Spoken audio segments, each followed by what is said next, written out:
Suite d'aujourd'hui, alors ça va faire 2 trades récap en une seule journée, 2 vidéos en un jour. Je vais pas réexpliquer le trade que j'ai pris dans la macro de 10 heures. Là, je vais expliquer le trade que j'ai pris dans la macro de midi.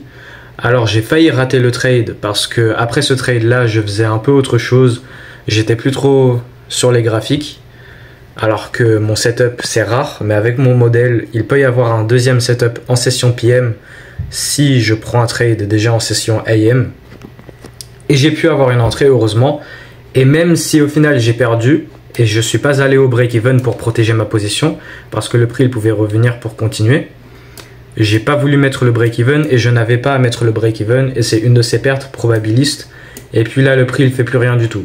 C'est juste que le price action il a fait le haut du jour au final, il a fait ce que c'est qu'il devait faire. Là il y avait deux options, soit le haut du jour il a été print juste après le premier trade et que voilà on va laisser la mèche et on va pas dépasser ce point là. Et il y avait un signe de ça avec ces deux bougies H1 avec ce rejet et ce rejet.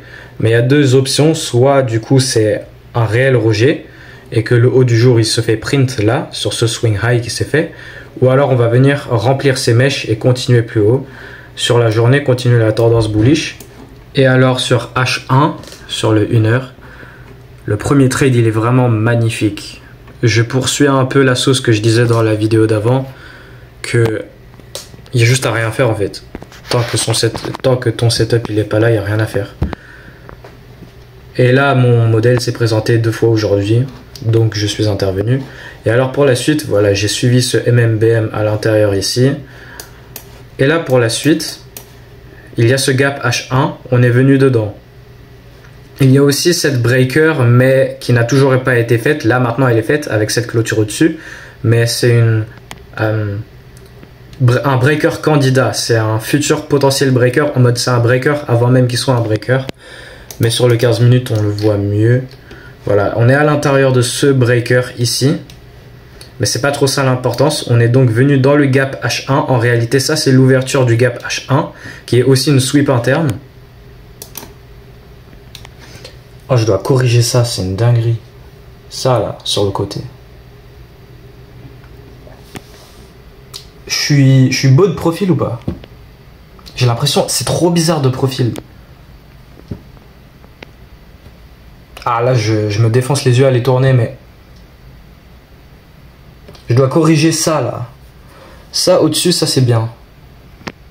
Il faut que vous savez que je me coiffe jamais, jamais. Je me coiffe jamais. Je me lève le matin, je fais ça vite fait, genre 100 mètres d'eau, rien du tout, et je vais à l'école comme ça.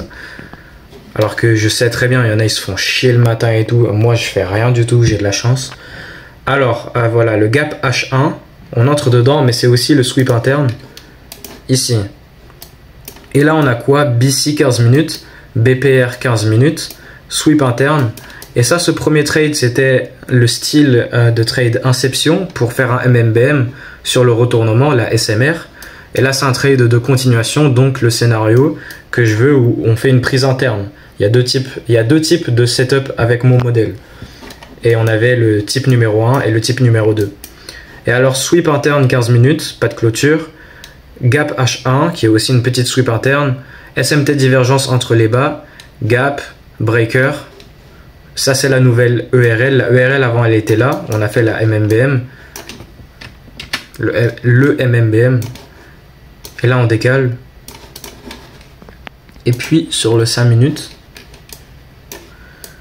Et sur le 5 minutes, il y avait ce gap 5 minutes sur lequel on respecte. Le corps, il le respecte. Bam, bam, bam. Super. Et là, donc, sweep interne. Et on se retourne. Et à l'intérieur de là, alors là, il y a eu le CSD M5. Mais la confirmation c'était avant ça et comme je vous ai dit j'ai failli rater le trade. Et là le S&P 500 il fait des bas ascendants alors que là on fait le sweep sur le Nasdaq, SMT divergence. Sur le 3 minutes la confirmation c'est donc cette bougie qui CSD et qui IFVG. Ici il y a cette CB, on respecte, on dégage, sweep interne SMT et on passe au dessus. IFVG / CSD et sur le 1 minute... Voilà, inversion ici. Ça, c'est le gap le plus haut. Ça, c'est le mouvement de manipulation. Le gap le plus haut, on a inversé. Ça, c'est la confirmation. Mais me base plus sur le 3 minutes. Ça, c'est la confirmation 3 minutes. Et là, j'avais raté le trade. On m'a donné un pullback, je suis entré. Heureusement. J'en ai rien à faire que ça soit une perte. Encore une fois, c'est une perte probabiliste. Mon modèle s'est formé 2 fois aujourd'hui. Le premier gagnant, le deuxième perdant, mais c'est pas grave. Je suis à 1 R sur aujourd'hui. Au final, ça aurait pu être 4, mais au final, c'est 1. Et voilà pour le trade récap. Au début, là, voilà, je vous l'ai dit dans le récap précédent. Profil de marché AM, AMD classique, 7h à 8h30 accumulation, 8h30 à 10h manipulation et 10h à 11h30 constipation. Et puis de 11h30 à 13h, là je m'y attendais à un profil de marché de l'après-midi qui est de continuation, le profil continuation de la session AM. Mais au final, voilà, on fait plus rien parce que le haut du jour a été print, mais forcément le temps il avance, donc le price action il avance, mais il fait plus grand chose. Voilà pour aujourd'hui et on se voit plus tard.